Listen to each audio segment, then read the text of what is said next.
Hi and welcome back to my channel. This is Marla. I'm so glad you're joining me today for this card making tutorial. We are going to create this beautiful spring gratitude card using some Pink Fresh Studio inks and the Gerber Daisy die that was part of the March release from Papertrey ink. The Gerber Daisy die is packed full of layering pieces. There must be at least eight different layering pieces for the daisy. I'm going to make small, medium, and large daisies and only use 2 layers per daisy, but you can certainly add more. You can see the beautiful Pink Fresh Studio ink colors that I'll be using today on my card. I'm going to start with the largest Gerber daisy. This will again be 2 layers. I'm only going to show you the first layer. I'm starting with Candy Apple in the middle, which is a very pink red, and then I'll blend in Raspberry Bliss. What I'm going for is that vibrant pop of magenta that you see in some of the Gerber daisies. This is going to be the largest, thus the focal point of my bouquet, and I really wanted a pop of color. The other combinations are going to be a little bit softer. For my medium daisy, I will use the Apricot, and then I'll blend it out with Peach Fuzz. Now, I did have to go over this a second time off camera. Once it dried back, it really kind of blended in together, and you couldn't tell where the Apricot started and the Peach Fuzz blended in, so I added a little bit more of that Apricot just to give it a little bit of variation and really get that deep shadowing that I was looking for. This die set also comes with some half flowers, and I'll show you how I inked those up. For my third combination, I'm starting with passion fruit. I'll go to the center of my smallest daisy that I'm using. There are some smaller ones in this die set, but this is my smallest combination. And then for my half flower, I'm going to add it just at the very bottom, and then I'll bring in my favorite color in the whole Pink Fresh Studio collection, which is Coral Reef. This is just one of the most beautiful coral colors that I have seen in die inks. It has kind of a pink undertone to it, and it's just absolutely beautiful. When the colors blend together with that passion fruit, it's just a really lovely color combination. For the leaves, there are 2 different types of leaves. One is long and skinny. The second one is shorter and more stout. The way that die combination works is you run the die through your machine, and then there's a second die that will actually cut an impression into the leaf. So that is not embossed, that is actually cut. I'm starting with Grassy Knoll, which is going to be my shadowing, adding it to the bottom of the leaf and to the left-hand side, and then I'll add some fresh pear. When I add the fresh pear, I lose a little bit of that shadowing, so I will come in a second time with that Grassy Knoll, and I'll add it just to add that pop of darker green towards the bottom and the outside edge. Finally, you have the center of the flowers. There is a piece that cuts out that actually has some texture to it and is a little larger, and then there's a smaller piece that has a ring and a center that pokes out of it, a circle. There's the ring right there. I am not going to use the textured pieces because I did want to add a really deep pop of black to the center of my flowers. So I'm going to set those aside, work on my rings, adding a little bit of color, starting with the Candy Apple. For my middle-sized one, I wanted a little bit more contrast, so I added the Coral Reef, and then I went tone on tone again with my Apricot flower and added the Apricot to the ring. As I mentioned, I did want that pop of black in the center of my Gerber daisy, so I just used the centers, those little circles that popped out of those rings, and I'm using my VersaFine ink, just tapping it in there, getting my fingers a little bit inky, but using that cloth that goes over that VersaFine to help me out. This pigment ink will stay wet a little bit longer, and then I'll add some Lawn Fawn black embossing powder over the top of this.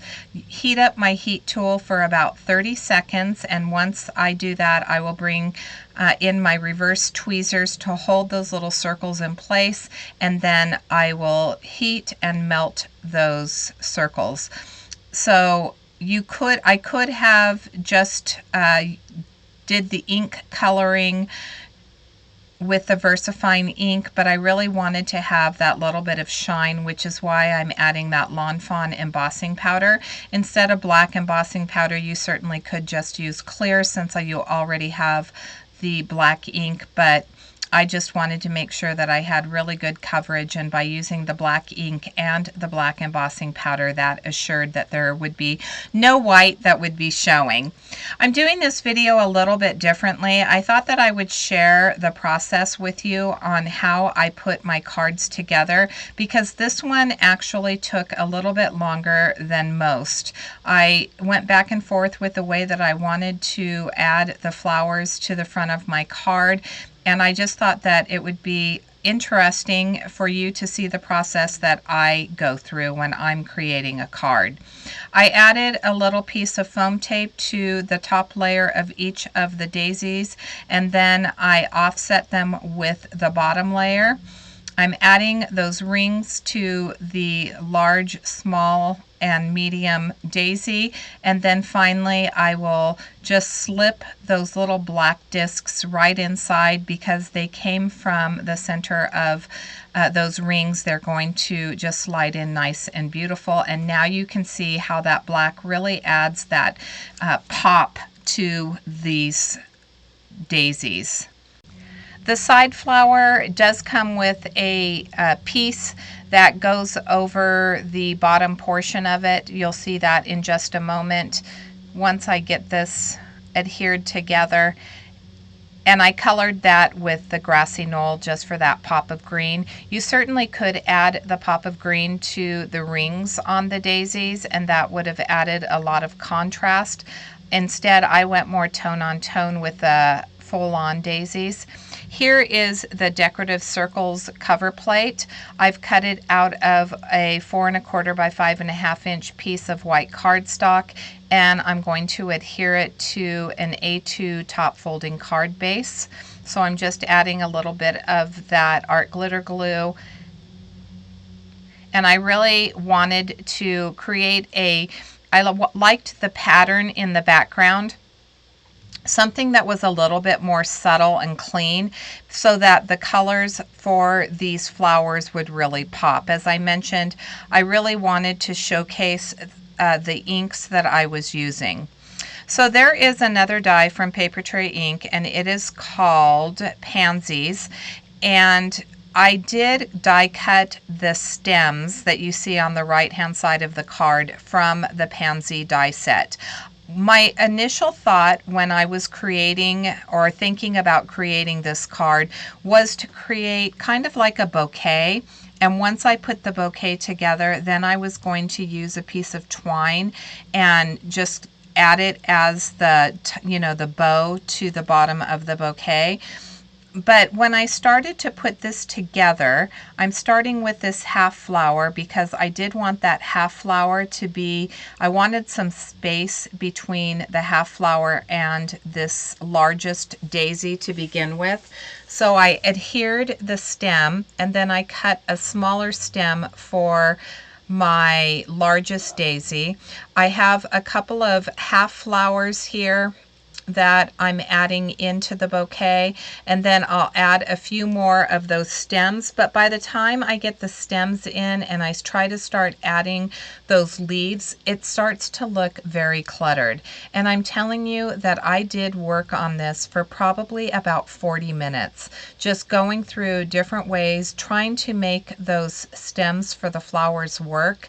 I think if I was using a slimline card that this would have worked much better, but it was just a little bit too busy, a little bit too cluttered. And what I ended up doing is going with a similar combination as you see right there. Instead, in just a moment, I shut off my camera out of frustration because it was just, I was filming for so long, and I ended up just pulling the stems off all of the flowers and bunching them in a similar style without the stems, and I think that it just looked a lot cleaner. It showcased the flowers. You weren't distracted by the stems. And so that's what I wanted to share with you today, was that the process isn't always easy for everybody. There are so many times that I start to create a card and I have one idea in mind and it just falls apart as I'm creating it. But don't give up. Keep working at it. And as you can see on the right hand side, I tucked in a few of those leaves, adding that visual triangle with the large leaf and the two small ones, and it really balanced out the card, especially removing those stems. This gratitude die came from an older Papertrey ink set that's no longer available.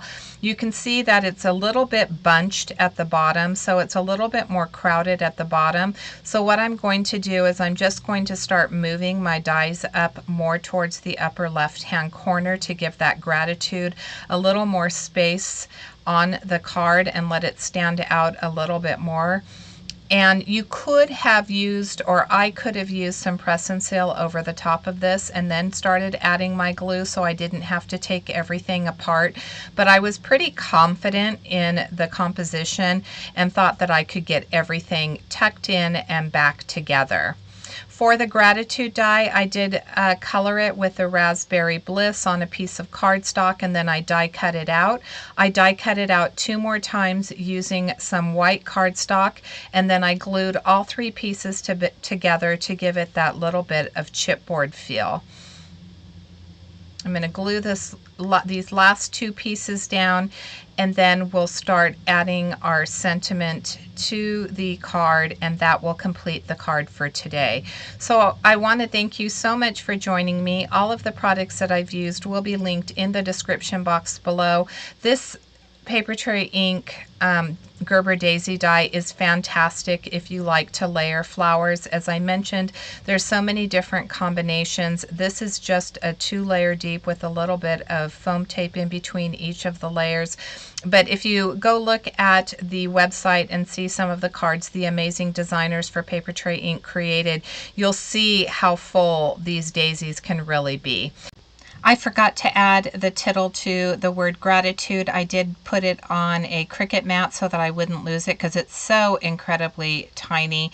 And then once I get that added, I will do a little bit of fluffing with those petals, or actually I'm going to fluff a little bit first. So I want to make sure that the top layer of each of the petals is standing up. It gives it just a little bit more dimension, a more realistic appearance. And then once I finish with that, that will complete my card for today.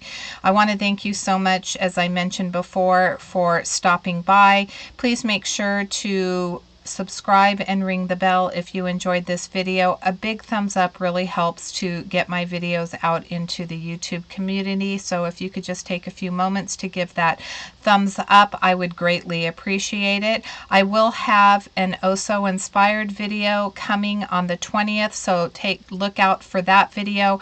Those are some of my absolute favorites. They are hosted by my friend Call Me Crafty Al, and you don't want to miss that. Until next time, I hope you have a fabulous day. Thanks so much for watching.